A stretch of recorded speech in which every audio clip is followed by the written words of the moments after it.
Hi guys, Geeju64 here, and today we are going to talk about the fall of Star Wars. The fail of Skywalker. The rise of Skywalker. Yeah, the title sucks, and it's not representative of this film in any way, shape, or form. This movie has nothing to do with Skywalker, despite what the marketing push has told you. This film has nothing to do with episodes 1 through 6. This is simply a conclusion to the current Disney trilogy of movies. And as such, how does that work out? Well, yeah, we're going to talk about that. I hope you guys are ready for the truth.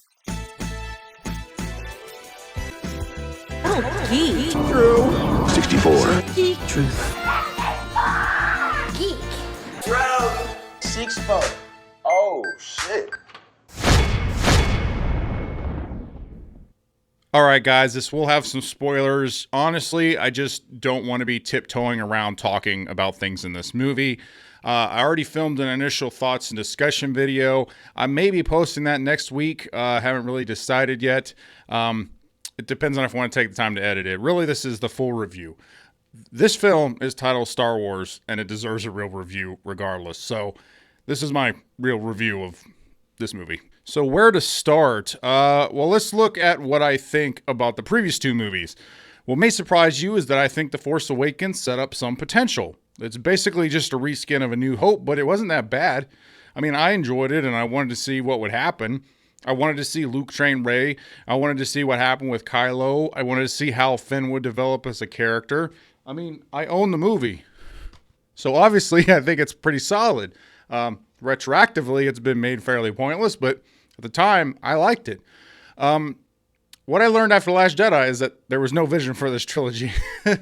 Just three different directors, each with their own vision, with no captain helming this series.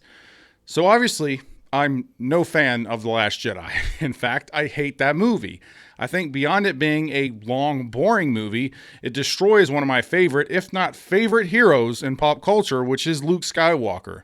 They basically just have him attempt to kill his nephew after he has a bad dream. And then he runs away and hides on a planet to become a grumpy old man. And then he's killed astral projecting. He just fades away like dust in the wind. That's not to mention Admiral Purplehair talking to Poe like he's a child. The pointless waste of training Rey. Luke won't train her at all. And the worst thing in any Star Wars film ever, which is the Finn Rose Canto Bight stuff. That worst thing in Star Wars ever. So yeah. I hate The Last Jedi. Honestly, I hate what Disney has done with this trilogy. If you want a more in-depth analysis, please check out my other video.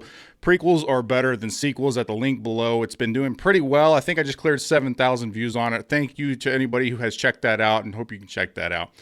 Basically, it goes more into what's happening behind the scenes at Disney. But let's get back to this movie, Rise of Skywalker. Now you know where I stand on the previous films in this series.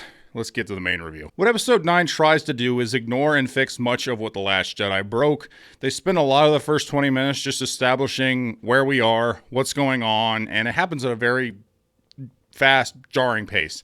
The first 40 minutes of this movie gave me cinematic whiplash as it moves from scene to scene, planet to planet, character to character without time to settle into what is going on. So, as a result, most of the movie's runtime suffers from terrible pacing. However, I do give Abrams props for trying to address and correct some of the things I hated in The Last Jedi. From closing out Snoke's background to shutting down Admiral Purplehair's stupid lightspeed tactics, which broke all the laws of Star Wars. He at least attempted to explain Rey's powers, although it was unsuccessfully, in my opinion. And he also had a really great dig at The Last Jedi, which was my favorite scene in the movie, which was Luke grabbing the lightsaber after Rey threw it. And Luke says, "That's no way to treat a Jedi's weapon." That was probably my favorite scene in the movie. So I would give Abrams a B+ for effort and probably a D for execution. I think there were better ways to retcon The Last Jedi, but I did appreciate the effort, so that's a plus category. So let's get into the characters. In particular, the new characters introduced in this trilogy, because it is completely up to them to carry this movie. As I said earlier, these characters had potential, but were wasted as a result of The Last Jedi. They were all separated in that movie, each on their own side plots, spending no time together, and there's side plots did essentially nothing to build, strengthen, or challenge the characters in any real meaningful way. Here in episode 9, Abrams puts the characters together, making them feel like they actually know each other and are actually friends to some degree. It is two-dimensional for the most part, but these characters have spent very little on-screen time together, making it harder for us to buy their connection. And in particular, there's a scene where C-3PO says he is taking one last look at his friends before getting his memory wiped. Now, I'm just thinking, wait a minute. He's had essentially zero screen time with Rey and Finn over these last two movies, as far as I remember. And he's had minimal interactions with Poe, as far as I remember. And even if he didn't, Poe basically doesn't even treat 3PO like he's a person. He's like a machine. So there's no connection between them. So a moment meant to be touching isn't earned because it wasn't properly built throughout these movies. Now, the audience cares about 3PO, but it's hard to buy that he cares about these other characters. But what I will say is that at least these characters in this movie are likable at times. So having them together for most of the runtime is a wise choice. Although some of their bantering comes off more as one-liners wrote by a writing team and less of something the character might actually say. Mostly the banter between Poe and Finn in particular. Now, I honestly thought 3PO had the funniest lines in the movie, and they were funny within character. He was just being the droid he has been throughout all the films. He wasn't telling jokes, he was just being 3PO. And I found myself chuckling several times and stuff regarding him. They do try and give Finn some development by dropping a line about Finn telling Rey how he feels about her, but there's no conclusion to that. They bring it up a couple times, but there's no conclusion. And then they have him meet up with some other stormtroopers who defected, but that doesn't go anywhere. It doesn't really add to anything. It's just more new characters in the movie that's already bloated. Mostly Finn is just chasing Rey throughout most of the film. That's pretty much the only thing he does. They try and give Poe something here as well, having him struggle with command after Leia's gone. He has to go to a planet and meet an old girlfriend of sorts. We find out that he used to run Spiced, which is basically drug running. And the new character here, played by Kerry Russell, just doesn't do much here. Just kind of pulls more screen time that could have been used for better pacing, or maybe to put towards another character. It's just too late in the game to be introducing new characters, and this movie's bloated enough as it is. Rey has been overpowered through all these movies, and she's completely overpowered in this film. As I said, Abram tries to explain some of it by saying, Leia trained her, but you don't buy it for a minute. She is flying around all over the place. She's floating huge rocks, pulling ships out of the sky, having lightsaber battles via force connection, and I'll get more to that in a second. She also shoots electricity at one point, and perhaps the most frustrating thing here is the force healing ability. Again, I'll get more into the force abilities in a second because that's a whole section I need to talk about. But overall, Rey is just not challenged in this movie. We don't ever really see her in danger because we know she's going to be completely fine because she's so overpowered. Now, in comparison, Anakin had to train for 15 years to become as powerful as he was, and he was the chosen one. He was literally made out of the Force. Now, Luke basically spent an entire film training with Yoda, and he got his hand chopped off and jumped into a pit to keep from being killed by Vader. So he went through some trials. Rey is just a Palpatine, and that's their explanation for her powers. As I said earlier, a D for execution on this. Now, on a positive note with Rey, at least she struggles some with the dark side. That has honestly been the only struggle and challenge that she has had in any of these movies, because she is written in such a way that there can be no external challenge because she's so overpowered. Now, I honestly feel bad for Daisy Ridley, because had her character been written better, I have no doubt that she could have made this character a top-tier Star Wars character. But as it sits, she's just a blank canvas for anyone to draw themselves in as wish fulfillment with no challenge whatsoever. What about Kylo? Well, I can honestly say that he is the only one out of the new characters that I actually cared about throughout these movies, and that continues here. He was also the only consistent one. His story arc throughout all these films is the only consistent thing. He has struggled from the beginning with the light and dark side. He thought killing his father would bring him peace on the dark side, and it didn't. He tries to be like Vader, but no matter what he does, he is just not as intimidating, not even close. Most of the time he comes across as a baby at times. And in this movie, we get his redemption arc, culminating in basically the exact same ending that Vader had in Return of the Jedi. So this ending's not original, and I didn't particularly care for it, but at least I cared about this character. I wish they had spent more time with him. I was not happy with the ending between him and Rey and Palpatine. So basically, Ben Solo comes back, defeats the Knights of Ren very quickly, rushes to help Rey, then he just gets frozen, zapped, and thrown in a hole. And you don't see him. He doesn't even participate. And it's not till the end, when he crawls out of the hole and gives his life force to Rey, and then he dies. Yeah, I'll get into this whole giving your life force and these force abilities in a second. I'll get to him. But as far as Ben Solo goes, I didn't like him dying at the end. He should have survived, with Rey making the sacrifice and then Ben being the rise of Skywalker. At least the title would have made some kind of sense. He could be taking on his mother's name, his mother's side of the family, becoming Ben Skywalker, and maybe turning into a lone samurai type character, wandering the galaxy in search of penance for what he did as Kylo Ren, and then maybe rebuild the Jedi Academy that he destroyed. That would have been much more interesting to me than what they did with him. But ultimately, I was glad to at least have one solid character arc in this mess of a trilogy. Leia's exit is handled well. They did a good job reusing old scenes that Carrie Fisher had filmed and then kind of writing around the film that they had. The way the shots are filmed are kind of strange, with almost every conversation being an over-the-shoulder shot.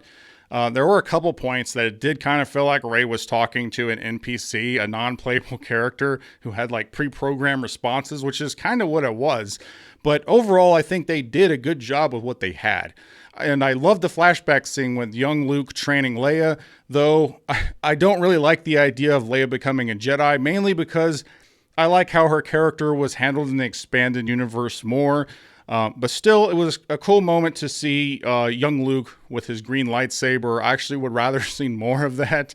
Now, they did darken this scene and gave them like blast helmets in an effort to hide the CGI in their faces.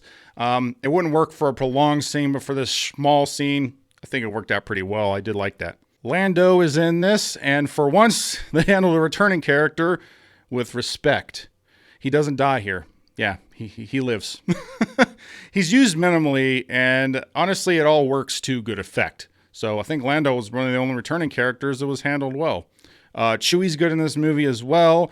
Chewie honestly has one of the best emotional moments in the movie. When he finds out that Leia died, he is howling and crying. He goes to his knees, smashing the ground. Like, you could sense some emotion from Chewie, which is rare in these movies. R2, on the other hand, he's hardly in the movie at all. The brand new droid with the wheels gets more screen time, which, again, more new characters for probably to sell more toys, which most of these toys are already on the clearance racks, I have no doubt, because nobody wants to buy anything from this movie. And the final character I want to talk about is the Emperor, because I'm not happy that he was brought back. I understand why he was brought back. They needed someone to fill the big bad guy for the movie, and with Snoke being snoked out of The Last Jedi, Abrams needed someone. There was no time to establish some new character, and as you can tell from what I've said so far, the new characters are very two-dimensional and don't have time to do anything. You can't introduce new characters that are expected to be filled out in the third thing of a trilogy. So Palpatine fit the bill for what they needed. But imagine having Voldemort coming back in a future story that takes place after Harry Potter is long gone. Does that not negate his story? Of course it does. And it does with Anakin as well. Not only is the Emperor lazy and forced into this plot, it also destroys the whole arc of episodes 1 through 6. Anakin's story is a tragic one about trying to protect those around you through control. It is about him falling to the dark side, but ultimately coming back to the light. He fulfills the prophecy of the Chosen One by killing the Emperor and bringing balance to the Force. The balance in the Force is brought to fruition by Luke, who starts building up the Jedi Academy. But this Jedi Academy is not in the vein of the old Jedi. These new Jedi are balanced, not following much of what the Jedi religion had set down prior to. mainly like when it comes to human connection and love and the way they interact with people. So having the Emperor back just negates Anakin's story arc. It negates the whole balance of the Force aspect. So apparently the Emperor has been hiding in the unknown reaches. They don't say how he came back, just, hey, it's the Force kids. But in the unknown reaches, he apparently somehow had an army to build and man a fleet of thousands of Star Destroyers, all with giant like Death Star cannons capable of blowing up a planet. Each one Star Destroyer blows up a planet. What even is the point of the Death Star at this point? I mean, the thing took decades to build, the best minds in the galaxy. It was the size of a moon, and because of its size, it could destroy a planet. So why is it with these movies? Why do they feel the bigger is better? Bigger is better is not always bigger is better. That's Disney's whole thing. Star Killer is 5 times the size of the Death Star, or maybe more than that. I don't even remember. And it could destroy like a whole solar system, multiple planets with one beam. Ooh. And now we need to up it even more. Now there's a fleet of ships that can basically wipe out the whole galaxy in a day if they wanted to, because they're all equipped with mega cannons. It's just dumb. Bigger's not always better. Having Emperor come back is a threat in of itself. You don't need to have these ridiculous plot devices of planet-destroying weapons. Look, let's talk about this for real quick. The whole idea of a long, long time ago in a galaxy far, far away. That's what separates Star Wars from the other sci-fi things. That's what makes this universe interesting and special, is that all the tech in this universe is old and busted. The universe is old and busted. It's been around a long time. Most of these ships have been flying for hundreds of years. Technology doesn't change in this universe at the same rate that ours does in reality. Technology here has remained mostly unchanged for like 1,000 years. So these huge leaps in logic from what the Death Star was make no sense, and once again break the rules that the Star Wars universe has previously established. You have to operate in the rules you've established for your universe, and if you don't, the suspension of disbelief is broken. It's as simple as that. So needless to say, everything with the Emperor coming back, I hated it. I hated the new Force abilities here. I told you I'd be back to this. You know what? Let's go ahead and get into this real quick. The Force abilities. I hated the new Force abilities. If people thought Leia Poppin scene in The Last Jedi was bad, they doubled down on the made-up Force powers in this film. There are 4 or 5 I want to talk about here. 1, the Force healing ability. Yes, this is an ability that has been shown in the expanded universe before, and it's even talked about by Darth Plagueis. Now, Disney wiped all the expanded universe, and it's called Legends now. Like I said, this ability is basically mysterious, and Darth Plagueis was one of the only people who knew how to use it. And in this movie, you have Rey using it multiple times. So how did she figure it out? It's not explained. You have the Emperor using some version of this as well, and you have Ben Solo literally bringing Rey back from the dead. So he basically just has Darth Plagueis abilities, I guess. So yeah, I hate this ability. I hate that it is shown, and I hate that it's shown 3 out of the 3 Force users in this movie can use it. So it's not even mysterious or special anymore. Another Force power I hated was what I'll call Force suck. The Emperor can literally suck the Force power out of Force users now to power himself, like he's charging a battery. If he could do that, why not do that when there were thousands of Jedi batteries in the prequels? I could just imagine all the Jedi just disappearing. He just grabs them in a back alley and just sucks all their Force abilities out, and the Jedi Council doesn't know what's happening. I don't know. It seems like there's a better way to take over the galaxy. If you ask me, just take all the Jedi powers. And if you could do that, what was the point of him talking to Rey and telling him to kill him so he could take over the body? All he'd have to do is just take her powers and regenerate. Stupid. It's a big plot hole. Which brings me to another Force power. The Emperor shoots electricity into the sky, zapping an entire fleet of ships. What? Sure, the scene looked cool, but I literally facepalmed in the theater. That was just overpowered as hell. Bigger isn't always better, guys. This was just a ridiculous in the context of these movies. And the worst offender, the worst Force power of them all, the dumbest Force power shown in this movie is a Star Trek teleporter. If you're wondering what I'm talking about, there's 2 scenes that show this. It was shown in the last movie that Rey and Kylo can speak over light years, which is a stretch, but okay, maybe they have some connection. You know, hey, I could buy that. That fits into what has been established with the Force. So the first scene here, Kylo is trying to find Rey. So he is communicating over light years. He reaches out and grabs her necklace. And it appears in real life in Kylo's hands, halfway across the galaxy. It teleported. I mean, beam me up, Scotty. That's Star Wars is Star Trek now. Then they use the beads to find out what planet Rey is on as a result. What? And even worse than this, they have a lightsaber fight with each other, with Kylo on the ground and Rey a mile away on a ship. Look, new Force powers can be introduced within the context of the movies and the books. There were rules to how the Force functions in this universe. When you break them, you break the suspension of disbelief, and you retroactively create plot holes throughout all of your films and all of your stories. So the new Force abilities in this suck. I hated them. Also, one last thing. The Force ability that is implied at the end of this movie is that somehow Palpatine has all the powers of all the Sith who have ever lived, and Rey has all the powers of all the Jedi that have ever lived. What? This was a facepalm moment that went through the back of my skull, and Han Solo was screaming through my shattered brain, that's not how the Force works. And it isn't. Rey also somehow deflects Palpatine's electricity, which was shown to have destroyed a whole fleet of ships. What? That's the actual skill. Like, deflecting electricity, it's not just you have a lightsaber and you can deflect it. Mace Windu was able to do that because of how powerful he was and the types of skills that he had. It's not just a, hey, lightsaber deflects oh God. Let's just move on to something else.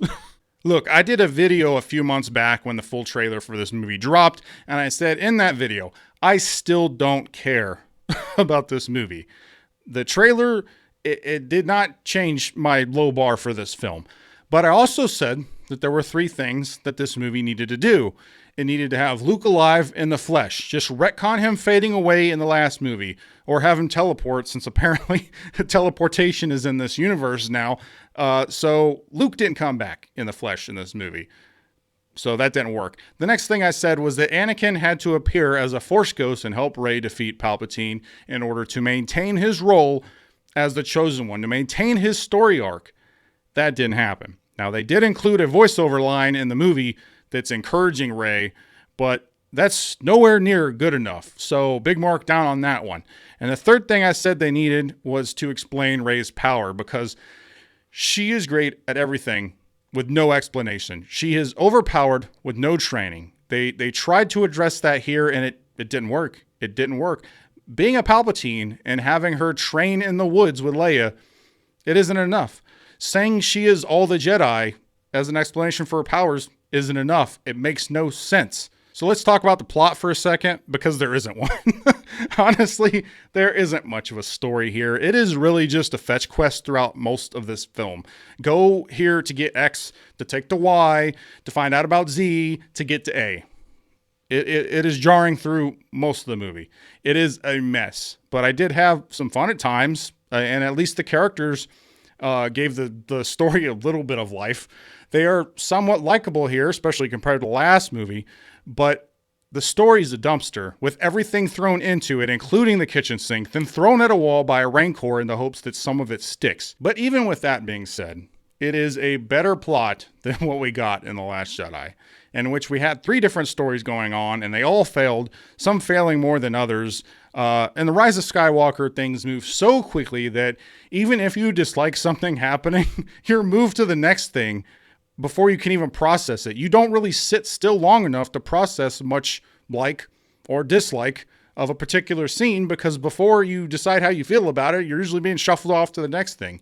It's like being pummeled by snowballs. Some may have rocks in them. Some are bigger than others. They might be yellow. Who knows? All the while, you're trying to decide if you're having fun in this snowball fight, or you're just mad because you keep getting pummeled with snow. The effects here are, of course, good. Not that we expect less from a big budget movie releasing in 2019. There are some cool shots in this movie. I like the lightsaber battle on top of the broken Death Star, though I think having a Death Star in the movie was completely pointless. It was much better than the ending scene that they had here, which was in just a really dark room. There was like lightning strobe effects, which just felt lazy. I would have liked some more wide shots here. The only thing Episode 8 did better than Episode 9 would be the wide shots and the cinematography. I obviously hate Episode 8. I obviously hate The Last Jedi, but I will give them props for those two things, wide shots and cinematography. The space battle at the end was fun, though I never felt like the characters were in any real danger because the plot armor was strong in this movie. If you lower your bar going into this, turn off your brain, you can have some fun here. For me, if my bar was any lower going in, I'd be unable to trip over it because it would be buried in the ground. That's how low my bar was. Is this movie good? No. It's not, especially with the name Star Wars on it. We expect more. We deserve more. We expect some level of quality. My bar was lowered so drastically because of Episode 8, which allowed me to have more fun here in Episode 9 than I think a lot of people may have had because they might have expected more. As I said, this movie isn't good, but I wouldn't say it is the worst thing I've ever seen, not by a long shot. It just isn't. It isn't even the worst Star Wars movie that I've seen. So what is it? It's a popcorn movie. So what is a popcorn movie? If I call something a popcorn movie, I mean that it can be enjoyed best if you check your brain, sit back, have some popcorn, and don't think too hard about it. It is what a lot of general audience members do, and there's nothing wrong with that. Now, I enjoy the first Transformers movie. I enjoy Independence Day. Are they good movies? No, not really. But they are good popcorn movies. I have fun watching them. There's nothing wrong with that. Here's the thing. When people say they enjoy a movie, very rarely do they have to defend their points. Usually simply saying that they were entertained is enough. There's usually no follow-up questions to that. But when they hate a movie, people want a more in-depth reason. And I know this because I have been told that I'm too critical of films by my friends. Now, I just think I have higher standards than most, and I look deeper into movies than the average moviegoer. It doesn't make them wrong and me right. It's just a matter of perspective. It's just different perspectives. But because of this, I constantly have to explain what I dislike about a movie to justify not liking it. However, I find myself on the opposite end of this argument for once and saying that this movie isn't quite as bad as some people are saying. As I said, it isn't good, but I was entertained at times. The movie is a mess. It's poorly paced. The story is paper thin. The stakes are artificial. It breaks the lore of the universe on multiple occasions. Rey's overpowered, and it retroactively destroys much of the original 6 films. But the characters were better in this film than the last film. It attempted to fix some of what Episode 8 what their problems were. There were some comedic moments here. There were a couple scenes with some real emotion, particularly Han Solo coming back. And there are some genuinely fun moments here. So overall, I'd give Episode 9, Rise of Skywalker, 4 lightsabers out of 10. I think the movie is overall aggressively mediocre. I think tensions are running high for Star Wars fans right now. It is safe to say that most fans did not like the last movie and went into this one ready to hate it from the get-go. I know I fell into this category. That was my outlook going into it, so I know how you feel. And the fans and critics who liked The Last Jedi went into this one wanting more of the same and are upset that this movie threw much of that one out the window. So the movie, to a certain extent, is being attacked by all sides. But in the end, I think Abrams did an okay job with what he had to work with. No, it isn't what I wanted. No, it isn't what I would have done.